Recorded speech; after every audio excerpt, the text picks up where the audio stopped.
the room across from mine. I should have trusted my first instinct about the roommate ad. It was too cheap, too sudden, too desperate.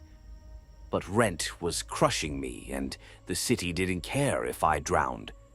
The apartment looked normal enough when I moved in. Old carpet, buzzing lights, a draft that whispered under every door. And Evan, my new roommate, seemed quiet.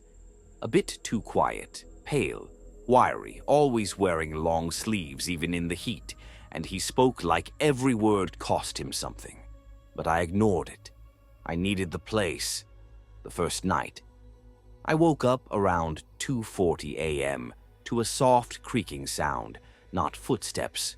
More like someone slowly leaning their weight against my door. I held my breath. Then came the whisper. A long, shaky exhale sliding through the tiny gap between the door and floor.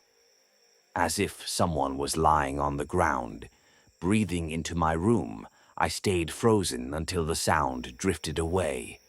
The next morning, Evan just sat at the table drinking black coffee, staring into it like he could see something moving inside. "You sleep all right?" he asked without looking up. I lied and said yes. The rules. There were only 2 house rules. 1, don't go into his room. 2, don't knock on his door. Ever. He said it calmly but firmly. When I asked why, he just said the room was personal. Fine. People have boundaries, but the longer I lived there, the stranger things became. I'd hear him talking softly at night. Not a phone call, there'd be no pauses, just his voice murmuring, answering things I couldn't hear. Sometimes his door would be cracked open just an inch, and I'd swear I saw movement inside, something shifting, too tall to be him. The night he forgot to hide it. One evening, I came home early. The apartment was silent, but his door was wide open. Inside, the room was empty. No bed, no clothes, nothing. Just scratches carved into the walls. Deep, jagged gouges like someone had raked long nails through the plaster. And in the center of the floor was a circle of salt, messy, disturbed, like something had crawled across it. I stepped inside. The temperature dropped instantly, my breath fogging the air. A smell rose from the corner. Metallic, sour like old blood. Then a whisper brushed my ear. "You weren't supposed to be here." I spun around. Evan stood in the doorway, sleeves rolled up for the first time. His arms were covered in bite marks, human-sized, swollen, infected. But the worst part was that some of them were his own teeth marks, fresh and bleeding. "You need to leave," he said quietly. "It doesn't like when someone else sees the room." I asked what it was. He just shook his head, eyes wide with something between fear and exhaustion. "I've been trying to keep it calm, trying to keep it fed." The final night. That night I barely slept. Around 3:15 a.m. I heard Evan screaming, not a startled scream, a guttural choking shriek cut off halfway. The apartment trembled. Something heavy slammed against the hallway walls. Then a dragging sound, nails, claws. Something scraping across the floor toward my room. The breathing started again, low, trembling, hungry, right on the other side of my door. Then it spoke. Not in Evan's voice, in a voice that sounded like several mouths speaking from one throat. "Roommate." The doorknob twisted. I grabbed a chair, jammed it under the handle, and backed into the corner as the door shuddered with each violent hit. The last thing I heard before everything fell silent was a whisper, soft and almost cheerful. "You live here now." Aftermath morning came. The hallway was empty. Evan was gone. His room was sealed shut, door swollen, wood warped like something had pressed outward from inside. I should have left, packed a bag, and ran. But the lease is cheap. The city doesn't care if I drown. And last night I heard a new whisper from the room across from mine. Not angry this time, almost welcoming. Roommate?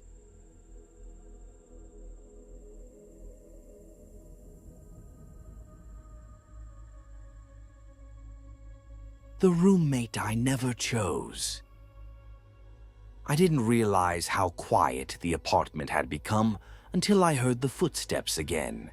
They were soft, almost gentle, like someone trying not to be heard. But in a one-bedroom apartment, my one-bedroom apartment, there was nowhere those footsteps could be coming from. Except the hallway outside my room, I froze in bed, holding my breath. I'd been hearing things for weeks now, but every time I worked up the courage to open the door, nothing was there. Just darkness. Just the kind of silence that presses against you. Tonight felt different. Tonight it felt like the silence was listening back. I got up slowly, each step making the floorboards creak like they were warning me. When I reached the door, I hesitated. My fingers trembled on the handle. If I opened it and nothing was there again, I knew I'd start doubting myself.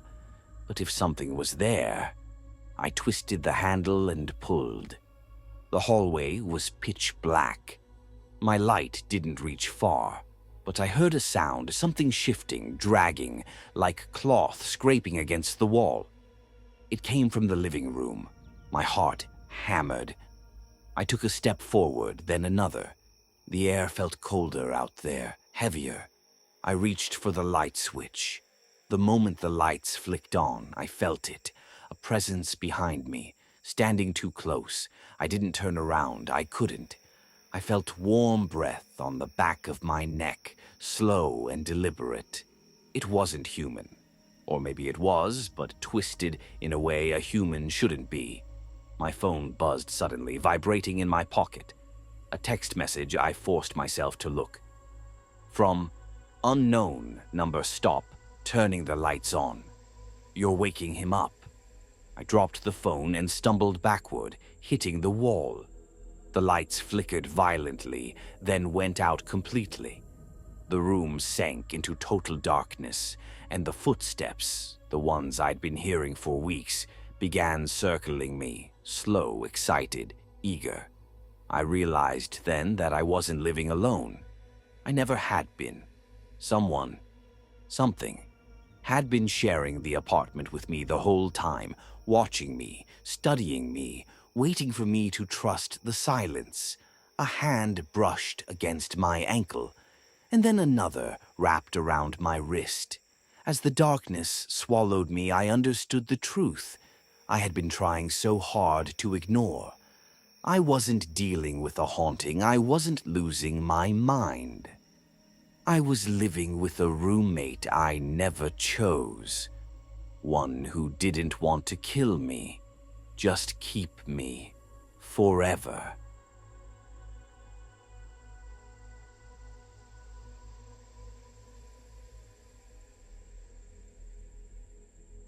The room. On the other side, I used to think living with a roommate would make me feel safer. Now I sleep with my back pressed against the wall, every light on, afraid to blink. When I first saw the apartment, it felt perfect. Cheap, quiet, close to work. The only strange thing was the second bedroom. The landlord told me it was sealed by the previous tenant and was not to be opened for any reason. He said it so casually, like someone warning me not to use a broken switch. I laughed it off, thinking it was just old superstition or maybe black mold or something. I didn't laugh for long. The first few nights were peaceful. I unpacked, watched TV, cooked dinner, and tried to convince myself the constant chill in the hallway was just poor insulation. But on the seventh night, as I lay in bed, scrolling on my phone, I heard it. Knock, knock, knock. 3 soft taps from inside the locked room. I froze. My first instinct was to convince myself it was pipes, or maybe an animal trapped in the walls. But then it happened again. Same rhythm, same spot. Knock, knock, knock. The sound was so distinct it felt like it echoed in my chest. I called out, "Hello?" just to prove to myself how ridiculous the situation was. The knocking stopped. I was almost relieved, until the voice came. "You're in my room." It wasn't loud, it wasn't angry. It was calm, like a roommate annoyed I'd eaten their leftovers. I shot out of bed, heart slamming, and ran into the living room with all the lights on. I stood there for what felt like hours, waiting for footsteps or more knocks, but the apartment went dead silent. I barely slept that night. The next evening, while brushing my teeth, I saw movement in the hallway mirror.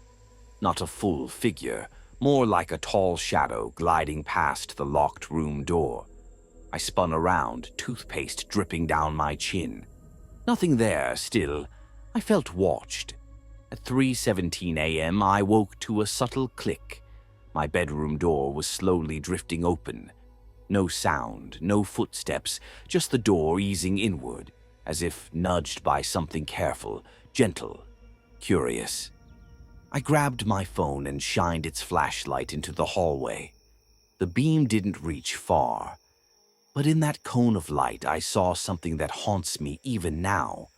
Dust in the hallway air, swirling around an invisible shape, like something was walking toward me, disturbing the space but remaining unseen.